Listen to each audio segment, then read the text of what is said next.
Rakesh. Thanks for joining for this discussion today. So this is your interview for the DevOps and cloud engineer role.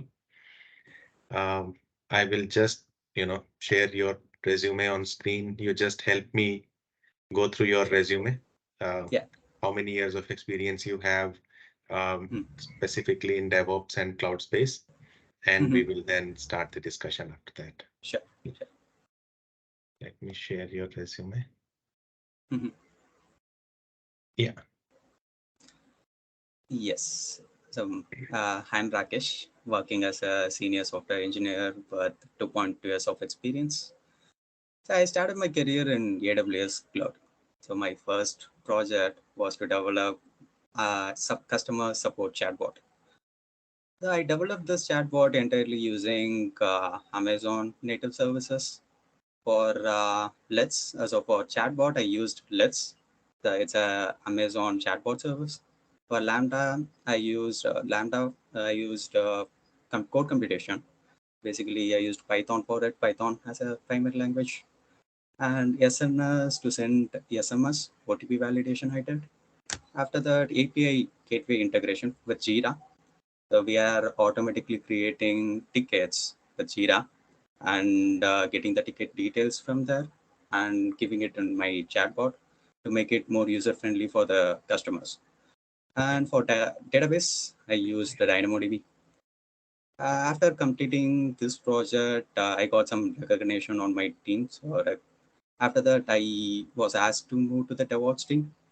So before that, there were also some prerequisites to be completed for joining the DevOps team. So they asked me to complete associate certification, AWS associate certification. So I did developer associate certification. Once after that, I went through the basic concepts of DevOps, like why DevOps is basically used, what is the reason of using DevOps, and also some networking concepts like IPv4, subnet mask, and some Linux concepts. So while I'm joining as a DevOps engineer, I literally worked as 1.5 months or 2 months as a junior DevOps engineer.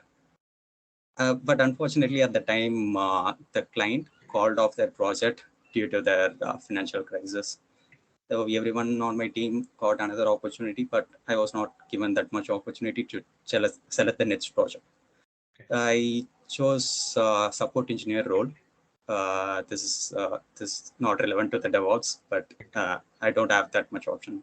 So I'm working as a support engineer using ServiceNow to resolve the tickets. Genesis is the technology where I'm working as a support engineer. But when I'm doing the support engineer job, I'm not getting that excitement. So whenever I complete a task, it's a kind of repetitive task I'm daily doing. So I thought to switch back to DevOps. So I'm learning on my own. I'm using the I'm using the data available in the internet and open source to Okay. do my DevOps project. All right. Yeah, that's all about myself. All right. Good. Yeah, Even though you don't have much DevOps experience, but your first project you worked on cloud and yeah, cloud services exposure you have, yes, and then you uh, have a couple of certifications on your name. So yes, yes. that's a good thing. Yeah. Yeah. So I'll just stop presenting this. Uh, Okay. I want to know few more details, like what is you said you started gathering information. What's your understanding of DevOps? What it is, Yeah. Why DevOps is being used? why we So use it. DevOps, Yeah. yes, DevOps is not a technology. So DevOps is a methodology. So it started getting really between around 2015, I said. So at the time, so there is a huge gap between the developers and the ops team. So whenever the client gives the requirements, developer do the requirement coding and push it into the centralized repository. This code need to be converted as an artifact. The artifact need to be deployed by the ops team. But here we are having so much of difficulties. Whenever the code is not deployed correctly, the ops team might say there is a problem, there is a fault from the development team. So there is a huge gap between these two fields, so development team and the operation team. So to bridge this gap, DevOps being introduced. So here we are not doing this process manually. So we are integrating every service as an automation process. through CI/CD. It's just like a pipeline. So it's like a water pipeline. So when the developer click commit button, everything is automated until it's deployed. So that's what the usage of DevOps. And like, do you know why they would have started this? Just to bridge the gap, you are saying. Yes. Okay. So yes. So the client might give their requirements quick. So the Okay. software development life cycle. There's a waterfall model, and also we are using agile now. So most of the projects is based on agile.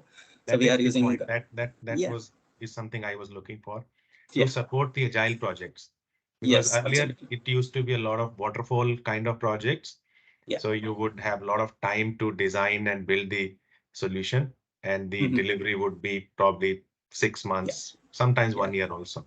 But now yes we working in agile mode, we have to deploy the application every 2 weeks, 1 week, mm, depending upon the maturity of the customer. So that's where DevOps really comes handy. yes DevOps basically help you implement agile in a yes better way. Yeah. yes I wanted to check on your scripting. You have mentioned quite a bit of shell yeah. scripting, and can you give me like what is the difference between these scripts? Oh, okay. So I started shell scripting after completing the Let's Work project. So when there is a prerequisites to join as a DevOps engineer, I started scripting. I get the knowledge of fundamentals of Linux. So in the scripting, I did a small project like I have uh, distribution like Ubuntu and also CentOS. So the packages are different. So to automate the services, I need to install services basically on this distributions. So I created one bash script. It will find what packages they are using. So what packages basically it is, and it will install the service as per the distribution, Linux distribution. Can you give me one example? Can you help me with one? You get some error that there is not enough disk space on your server. How Okay. would you troubleshoot that issue? How would you know how much is the storage on that server that you are monitoring? So okay. I would give so the command you are asking, right? So I would give L. So, so, uh, Okay, forget the command. What would you check? okay. So basically, we are having a command to get the CPU details and also memory details, But it's everything. not CPU, it's a storage. Oh, storage. Basically, disk storage, right? Yes. So it is full. We are asking Yeah. it's full. Yes. How could I resolve that? Right. Uh, I But how think would you know which volume or which drive is full? First, you need to start the investigation. yeah. Uh, I'm I'm not getting anything on my mind. But you will be able to Google that. Give me the command to find the storage, and then you can run that command, right? Yes, yes, yes. Yeah, that's what I've been doing. So Yeah. probably I need to get good grip of commands. All right. Do you know from your certifications and your experience what is CIDR range in cloud? Yes, cider range. CIDR. Yeah. Yes, absolutely. Cider range go hand to hand with subnet mask. So whenever we are, I'm taking example as IPv4. So the devices for naming the devices inside the network, we are using IPv4. So for dividing the network into the subnet, we are using subnet mask. So for the subnet mask, I need to know the range. The first IP is a network IP. There is a range between that, and also the last IP is known as a broadcast IP. For this, I need to really understand the subnet mask. So the subnet mask. So for example, I'm taking class C private IP 192.168.0.1. Okay, 0.0.1 something like that. The first usable IP would be the network IP. The last usable IP would be the broadcast IP, as I mentioned. Between this, I might have 254 usable IP. Right? So this can be used as a one subnet. So if I'm taking another example like 192.168.0.0, so the first part will be the network part, second part will be the host part. The host part can be converted into the subnets. So in this example, I might have 256 subnet, but for one subnet, I would have 256 usable IP. So this can be mentioned as a CIDR notation. For example, this 32-bit, right, IPv4 for the 255.255.255. So when I convert this into the binary, I might get 1624, right? Yeah. So 24 can be mentioned after the internet So if IPv4. in AWS, for example, or any other cloud, if two such networks have to talk to each other, do you know what process we follow? Two VPC need to communicate with. Yeah. So I would use VPC peering Okay. for communicating between the two VPC. The VPC is basically a virtual private cloud, so I need to decide the ingress traffic and egress traffic. So that's what. So Any here, basic requirement for network peering to happen, or any best practice around it? uh, best practice. Okay, for example, I'm saying like in the VPC A, I'm running one web service. For example, I'm taking up Apache Tomcat. Right. So I'm having my MySQL database on my VPC too. Okay. So for the request which is coming from the VPCA, it should be related to the this application, Apache Tomcat application, need to be allowed as an inbound traffic for the VPCB. So only allowing the traffic, the mentioned traffic in the VPCB will be the incoming traffic. So that would be the best practice. Okay, cool. That is good. So you will have routes from one subnet or one VPC to the other one. Yes, yeah, yeah. Anything in context of CIDR range? Uh, CIDR range. So that's what. What if both the VPC have a CIDR range of 192.168.0.0 slash 24? Then how the traffic would know which VPC to go to? Oh, okay. For this, I would say. So one. So we are having. So basically, the good practice is that you should not have overlapping CIDR ranges. Oh, So okay. you cannot pair them if you have Ah, exactly same or overlapping IP addresses, because then your traffic would not know which okay. VPC it has to target. No Okay. Okay. worries. Should not be overlapped. Okay. Yeah, Understood. it shouldn't be overlapping. That's a Yeah. very Okay. basic thing. That's that. Okay. Okay. Can you tell me a bit about DNS records? You have mentioned Route 53 and other services in your resume. Uh, Yes. so what was your role in that? Yeah. Sure.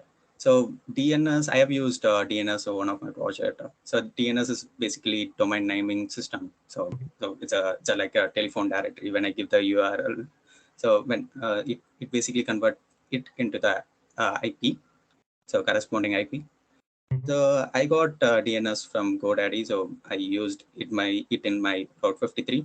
So whenever the user ping the this domain name, so it automatically gets the IP from the Route 53, and it will use to forward this request to the Tomcat service. So it's basically my web application service. That's a load balancer, right? Uh, What is load balancer then? the load balancer I have used in Nginx for load balancer. But what is the difference between load balancer forwarding a request and DNS forwarding a request to an IP? Okay, load balancer will usually split the traffic with my instances. Okay. So in the domain naming system DNS, so so I'm not sure. So it basically forward the traffic, right? So Route 53 usage of Route 53. Right. So they look very similar, right? They both of them Yes. seems like Yeah. routing the traffic, but Yes. there must be a difference, right? So no worries. That's fine. I wanted to know what sort of experience you have in the DevOps space, like Jenkins or Bamboo, Bitbucket. Uh, Yeah. so if Yes. you can explain a little bit in that area. Sure. Sure. So Jenkins, I have used Jenkins for the complete CI/CD automation. So this pipeline. So I have used Git as a Git repository, and from there, whenever I used webhooks, so whenever the code commits happen, it will trigger the build. So I'm using Java application, so I'm using Maven as my build tool. So I'm creating artifacts from there, and the artifacts go into the unit testing. And after the unit testing, I'm also using the Sonar Cube for checking the vulnerabilities. Once after that, after if Can you tell I'm me a bit about the Sonar Cube interface? What do you see in the Sonar Cube?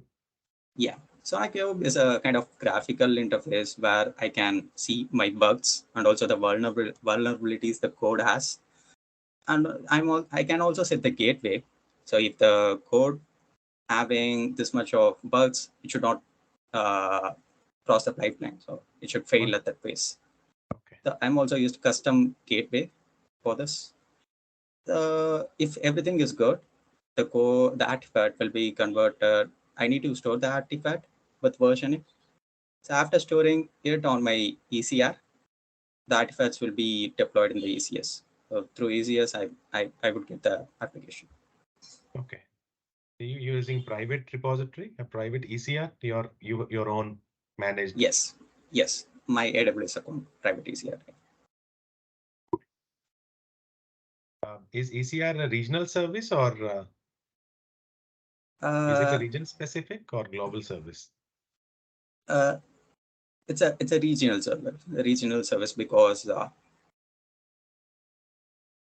I'm a bit confused. I'm not sure whether it's a regional or global Okay, no, service. no, that's fine.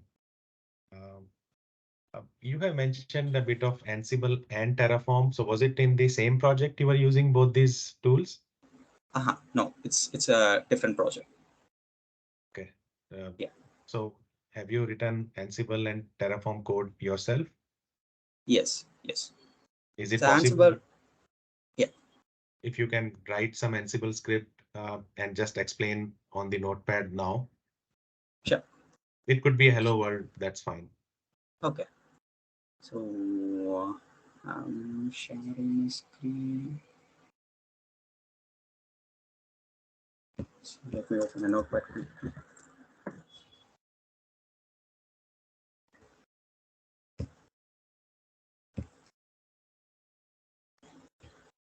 I'm sharing it immediately.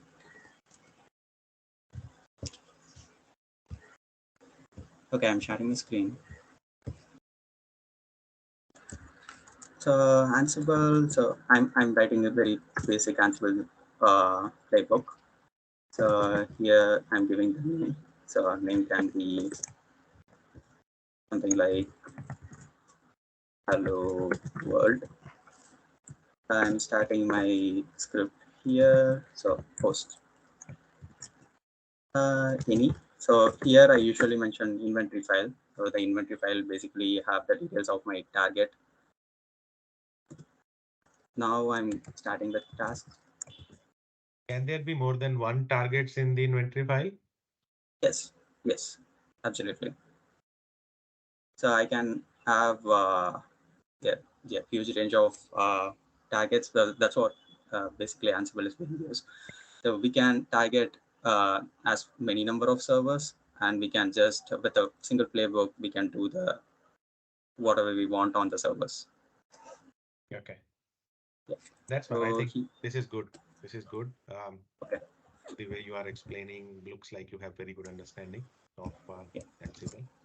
Thank And specifically, you didn't start writing just by yourself, like you are explaining as well in parallel, you. Yeah. is nice. Uh, you also worked on Beanstalk. Yes. Yes. I did. Can you So explain what was the use case sure. and Sure. Yeah. So in my AWS CI/CD project, I used Beanstalk. So before that, I was using my background as a background to host the Any website. reason why you selected Beanstalk, or was it your decision, or your company, some architect finalized it for you? No, so it's the so I explored in the internet. So this is basically so for the website web application. So we are using Beanstalk. So it's very easy. So yeah, it's completely automated. The EC2 servers, or the load balancer or the ASG group, everything is created for you. Okay. You just need to allow the security groups with your other services. Then it will start working. So that's the reason. Awesome. Okay. That was it. You wanted it to be very simplified for Yeah, developers. for They just understand. work on the source code, and load balancer, server creation, auto scaling is automatically managed. Yes, Okay. yes. Awesome. Yep.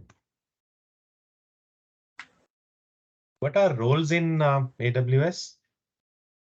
Okay, so basically IAM roles can be used to queue for the user and for the groups and also for the services. So if, for example, if my Lambda need to speak with S3, I need to give the S3 role for the Lambda servers. It goes with groups as well as users. So whoever have the roles, they will be able to access the services. Okay. So it's basically allowing AWS services access to other services. Yes. Yes. How long was this chatbot, this Lexbot project that you were working on? I was working about 4 to 5 months on that project. So I was the only person working on that. So I used to connect with my managers on weekly basis. Mhm. So they will give the next task to be completed. So that's how the Let's Spot build. Okay. Which other areas you connected this chatbot to? Like there is a Lambda function in this Yeah. using Yeah. Python, but what other systems was it talking to? To some database as Yes. well? Yes. It the flow starts with it's I basically mentioned like customer support chatbot. Mhm. So usually the customer will raise ticket on their website, the client's website. So they want a separate chatbot to make this process more simplified. So they want us to make a chatbot where they will just give their problem. It need to be created as a ticket, and the ticket number need to be displayed for the user. The Mhm. user can use the ticket number and query it. So this function gets simplified. So for that, the first of all, user need to have the user need to have the account over here. So I need to validate them. For that, I given those details in my database DynamoDB. So whenever the user enters their phone number, it checks that DynamoDB. If there is a number, it will send the OTP to them and it will validate their Okay. connection. Why DynamoDB? Is it you because you were working on it, right? So only you Yeah. selected it, or someone helped you? Uh, yeah, I selected it. Any reason why you selected DynamoDB for this and not RDS or some other cluster? Or Yes. Okay. I feel like DynamoDB is way more powerful. So it's serverless, and they are having the huge set of data. Uh, so for that, DynamoDB is using key value pass. It's having low latency. So probably I thought this would be the good thing to choose. So they just how do you want me to. upload data to DynamoDB? Like, say, how do you how were you populating the DynamoDB? So I was not given that huge data. So I have given my own data for the Mhm. testing. So they just want to have the prototype. After that, they said they will give the main project. So I was basically building my prototype. Okay, so it wasn't a real project then. Yes. So usually we have discussion with clients. So they will say the development. So the next thing need to be developed. So once after the completion of the prototype, so they said they will give the project and the allocation of the project details, everything. But in right, in SQL Server or in Yeah. any RDS, I can write some insert queries. I don't know Yeah. how to do that in DynamoDB. Oh. How do you Oh. push data to DynamoDB? Okay. I didn't use this So this will kind. you not Yeah. face any issue pushing that data? Because if you have hundreds and hundreds of records, Yeah. how would you push that data to DynamoDB? You would have probably used the console and would have Yeah. entered that That's data. right. Yeah. Yeah. So I have basically given my data, so it's around 20 to 30 set of Yeah. rows. So that's what. Yeah. So let you explore that option, how you can push data to DynamoDB. Sure. Sure. Yeah. Will do. Let's talk about a bit of Kubernetes now. You have quite a bit of experience with Kubernetes as well. So what Yes. was the use case? Because it's not fitting into this project. Yeah. Uh, So I yeah. So I just want to explore Kubernetes on my own. So basically, I learned Docker. So mhm, what is the usage of Docker? So for so to maintain the Dockers, for example, if one Docker goes down, so there is need to be high availability in Docker as well. So that's mhm, what we are using management service like orchestration service like Kubernetes, and also there is other services like EKS and other services. But Kubernetes is being famous. So I learned some of the basic concepts of Kubernetes. I mhm. understood the architecture and how it is being used, and also I used some basic things on Kubernetes like Minikube. I installed Minikube, so it's just one node Kubernetes. Right? So I did that. It's not used for in any project as such. It's more for Uh, self-learning. yes, Okay. not implemented in the project yet. But you still talk a lot of architectural terms there. So it's good you have learned uh, quite a bit of it, it seems. Have you used how do you deploy to a cluster? Uh, okay, deploy. So I need to deploy. So you have built your container images now, they are in ECR. How do you push them to cluster? And have you used any automation there or kubectl, or how do you push that? Yes. So I did remember. So I basically follow the instruction from the open source, so from the website. So, but I do remember a command like, so I created one command on S3. So whenever I ping that command, it automatically creates uh, the Kubernetes. So from there, I think I have done I have done the container running over there. So in the under the pods, Okay, it's a kind of wake. So it is, yeah. So you didn't do any CI/CD on Kubernetes. It's through some commands you believe it was deployed.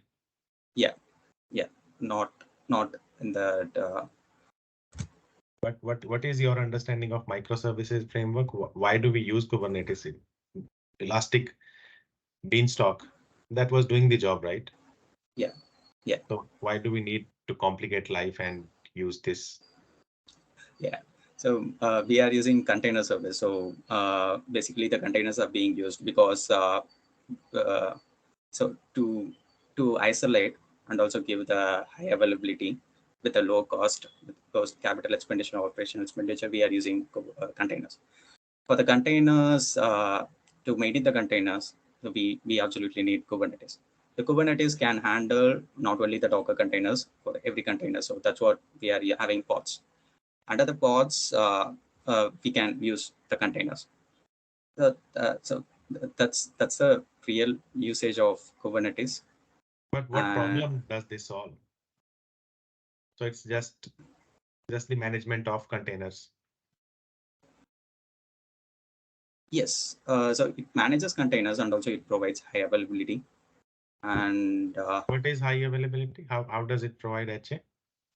yeah, okay. So whenever, so for example, I'm running one service on only one server. Okay, so if the server went down, the service will not be working. So in Right. that case, I need to be having two or more services, two server to host the services. Mhm. So that's called high availability. Okay. So even if one server went down, I will be having two other But server to your host the service. again that can be solved by Elastic Beanstalk using autoscaling group in two different regions or two different AZs, then that can be solved, right? Yeah. But Elastic Beanstalk will not be able to handle the containers. Okay. That's what So we are this is more of a expecting. container management. That's why it's. Yeah. But what other benefits does microservices offer? Uh, Microservices, it gives the, so as I mentioned, the capital expenditure and operational expenditure is comparatively low Why? in the You in are the bringing in microservices. Kubernetes to manage the environment. Then maybe to monitor the Kubernetes, you would need additional monitoring tools. So you are adding operational cost and operational effort to it, Yeah. So isn't it? I'm just comparing the VMs with the Kubernetes. So that's what I'm going around this point. Uh, so you are asking about What are the two benefits of microservices? oh, okay.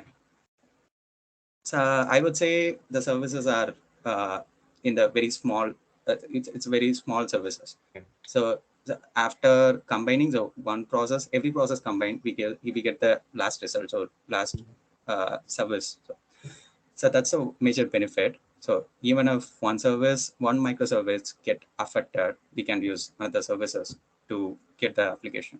So that Right. would be the So basically, two benefits would be probably, which I would articulate, would be that you can scale these services individually. If you yeah believe that one of your dashboard is going to be viewed more than any other service, and okay dashboard takes a lot of resources, and you yeah want to scale specifically a service which presents the dashboards, then you can scale that automatically. Second benefit would be that if you just have to change the dashboard screen and nothing else has to be changed, you can deploy just the dashboard related microservice. mm, So it okay gives sort of isolation and yeah then the scalability that's required okay per service. okay Cool. I think that's pretty much, Rakesh, I wanted to yeah check. Um, yeah you did a very good job, actually. oh, Uh, yeah, I could so feel that in some of the questions, some of the time you go beyond 1 or 2 year DevOps engineer. yeah Your language comes out yeah that of a senior, and although the project chatbot kind of project are very small in nature, yes yeah I have myself built, or I have seen people building chatbot in a hackathon, which is a weekend activity, yeah and they will integrate with, say, WhatsApp or Twitter, yeah and all that will send notification to external systems. So it can be very basic structure, can be done in a very short amount of time. But obviously, yeah if customers have to use it, then you would have a yeah bit of testing, make it yes robust so it integrates with their system. So I could see that you have good experience on a lot of cloud services and DevOps. yeah yeah Any question that you have, Rakesh, before we close? so I would ask, so I'm just started exploring DevOps, so what can be the areas I need to concentrate? Okay, we'll discuss it offline. We'll close the interview Sure. and Yeah, then we'll discuss it. definitely. Thank you so much. Thank you.